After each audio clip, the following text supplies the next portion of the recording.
சட்டவிரோத கல்குவாரி குறித்து விசாரிக்க சென்ற செய்தியாளர் குழு மீது கேமராவை வைத்து திமுக எம்எல்ஏ பழனியாண்டி தாக்குதல் நடத்தும் காட்சிதான் இது.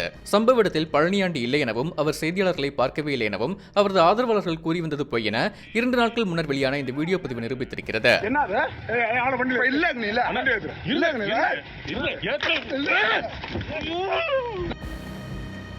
ஆனால் தற்போது வரை பழனியாண்டி மீது எஃப்ஐஆர் பதிவு செய்யப்படாமல் இருப்பது பல்வேறு கேள்விகளை எழுப்புகின்றன. கேமராவை பறித்து அதை வைத்து பழனியாண்டி தங்களை தாக்கியதாக செய்தியாளர் குழு புகார் தெரிவித்திருந்தது. ஆனால் அவர் ஊரிலேயே இல்லை என பழனியாண்டி தரப்பினர் மறுத்து வந்தனர். மேலும் பழனியாண்டி தாக்குதல் நடத்தியதற்கு ஆதாரம் இருந்தால் கண்டிப்பாக நடவடிக்கை எடுக்கிறோம் என கூறிய காவல்துறையினர் தற்போது ஆதாரம் வெளிவந்து 2 நாட்கள் ஆகியும் எஃப்ஐஆரை தாமதப்படுத்துவது ஏன் எனவும் அவர்கள் கேள்வி எழுப்புகின்றனர். சம்பந்தப்பட்டவர்கள் மீது உரிய நடவடிக்கை எடுக்கப்படும் என்றும் தவறு செய்தவர்களை பாதுகாக்க திமுக அரசு நினைக்காது என சபாநாயகர் அப்பாவு முன்னர் தெரிவித்திருந்தார்.